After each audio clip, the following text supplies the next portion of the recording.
There's a strange pattern hiding in the lives of almost every self-made millionaire.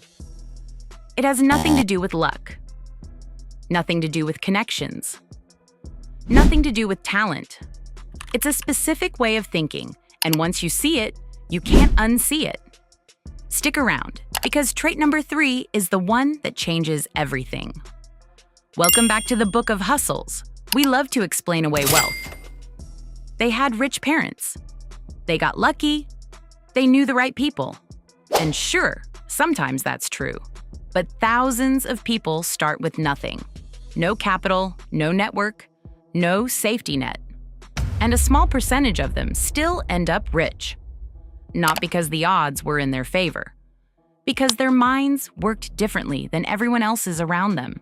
So today, we're breaking down the psychology, the actual mental wiring of people who built wealth from zero.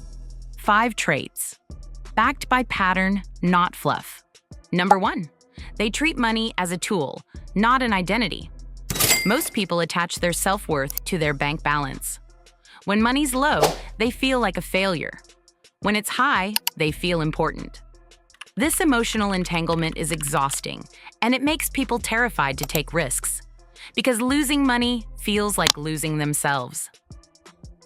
People who build wealth from nothing separate the two. Money is just fuel. It's neutral.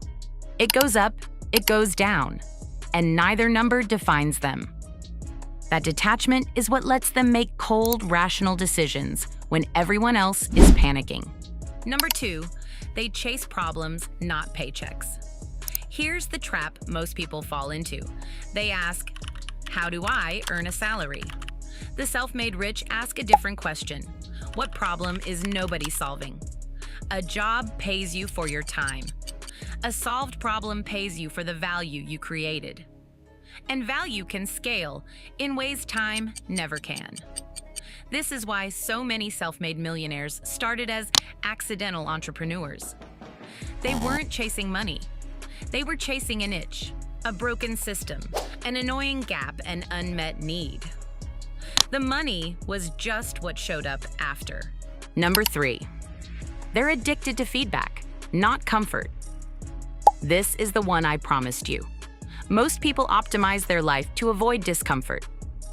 Safe jobs, safe decisions, safe routines.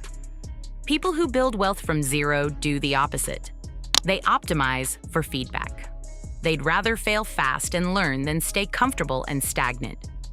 Every rejection, every failed idea, every embarrassing mistake to them, it's data.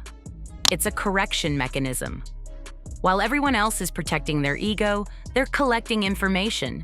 And over 10 years, the person collecting information always outpaces the person protecting their ego. Number 4, they think in decades, not paychecks. Structural poverty trains the brain to think short-term because short-term survival is the priority. That's not a character flaw, it's an adaptation. But wealth requires the opposite muscle, patience over decades. Compounding, whether in money, skill, or relationships, is invisible for years and then suddenly overwhelming. The people who escape zero are the ones who train themselves out of the short-term trap. They play games where the payoff is 5, 10, 20 years away, long after most people have quit. Number 5, they surround themselves with people who make them feel behind. This one's uncomfortable.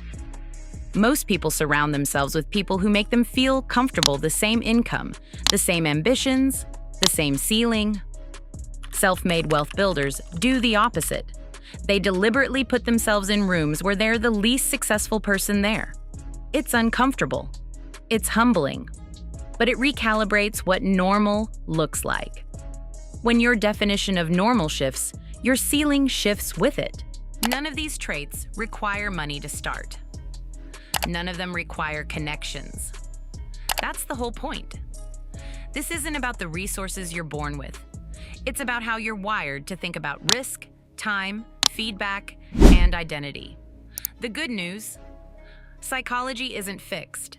Every one of these traits can be trained. The people who go from zero to wealthy aren't a different species. They just made different decisions when it was uncomfortable to make them. So the real question isn't, how do I get rich? It's, which one of these 5 traits am I missing?